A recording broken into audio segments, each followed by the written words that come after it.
Olá pessoal, aqui é o professor Juliano. Vamos conversar hoje na nossa videoaula a respeito da composição da legislação trabalhista brasileira. Isso dentro do subsistema Departamento Pessoal, dentro da área de recursos humanos. Por que é importante entender a composição? Para entender que a legislação que abrange a nossa área de Departamento Pessoal não se vincula unicamente, por exemplo, à CLT, como alguns pensam por aí. Existem várias legislações que regulamentam a nossa área e que a gente tem que fazer uma observação legal em cima dela para poder lidar bem com os colaboradores da empresa, no caso, tidos na legislação trabalhista como empregados. A primeira legislação a ser observada é a CLT, Consolidação das Leis do Trabalho, né? É uma consolidação que foi criada em 1943, na era do governo Vargas, tem bastante tempo de fundação, de estipulação. Mesmo assim, continua sendo importante na realidade brasileira. Ela conta com 922 artigos e abrange a grande maioria das relações de trabalho, assim, em termos de legalização. É o principal regimento a ser seguido assim, no Departamento Pessoal, embora não seja o único. Além da CLT, nós temos as NRs, né, que são normas regulamentadoras. Elas são em torno de 36 normas atualmente. Buscam essas normas estabelecer condições que observem a saúde e a segurança do trabalho. Todos aqueles aspectos vinculados à saúde e à segurança do trabalhador no ambiente de trabalho de uma empresa privada são tratados nessas NRs.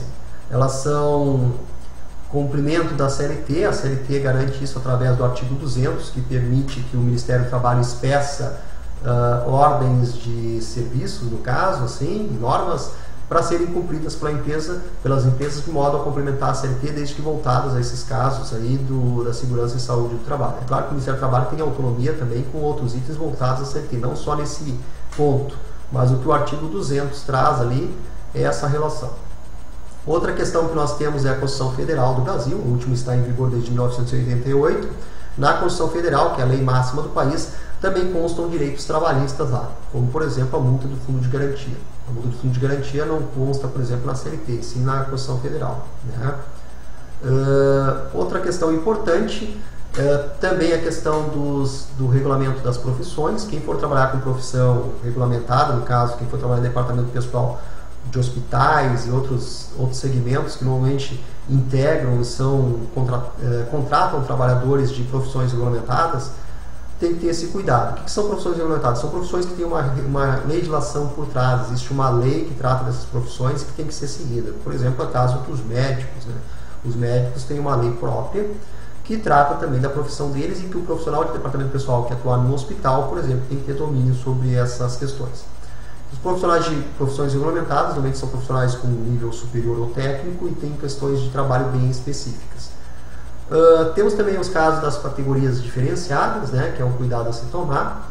Categorias diferenciadas são categorias singulares, em que a atividade dela tende a ocorrer de modo bem parecido em várias empresas. Vou citar um caso, por exemplo, dos motoristas, né? Então, os motoristas normalmente são considerados uma categoria diferenciada, pela singularidade, nesse exemplo, da condução do veículo, da situação que eles passam, né? Normas coletivas é mais um item bastante importante a ser observado, sendo que as normas coletivas se dividem em 3 tipos, né? Uma delas é o acordo coletivo, que nada mais é que um acordo feito pelo sindicato profissional, no caso o sindicato dos empregados, diretamente com uma empresa, no caso a empresa no qual nós, por exemplo, podemos estar trabalhando no departamento pessoal. Então se faz um acordo coletivo entre a empresa e o próprio sindicato dos empregados. Esse acordo normalmente tem situações que tratam de necessidades específicas da empresa que são acordadas com esse sindicato. Por que necessidades específicas? Porque existe uma outra convenção, no caso, que é chamada convenção coletiva, que é uma convenção entre esse sindicato e o sindicato patronal desta empresa. E a convenção coletiva, então, que é um acordo entre sindicatos, ela vai valer para toda a categoria representada, seja de empregados, sejam das empresas.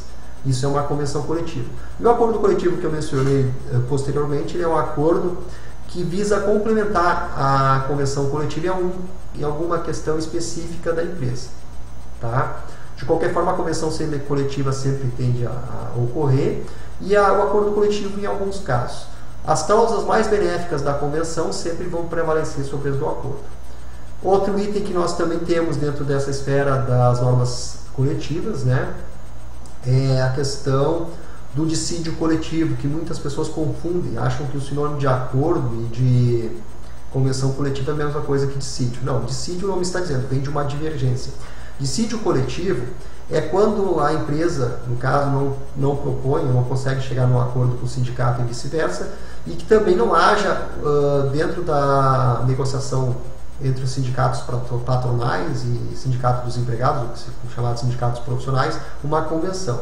Quer dizer que a convenção, por exemplo, não se chegou a um acordo nessa convenção e também a empresa por si só não conseguiu fazer um acordo coletivo com o sindicato. Isso leva a uma situação que os empregados ficam em tese desamparados em termos de normas coletivas. Nesse caso, o que acontece?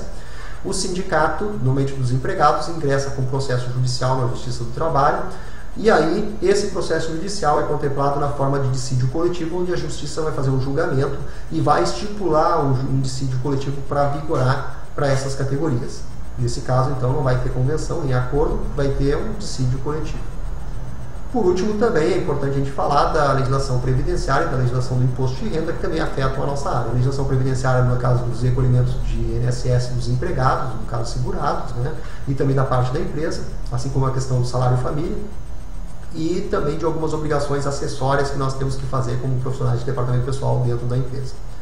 E a questão do imposto de renda, a principal delas dentro do regulamento do imposto de renda, é a questão do imposto de renda retido na fonte, que a gente desconta dos empregados.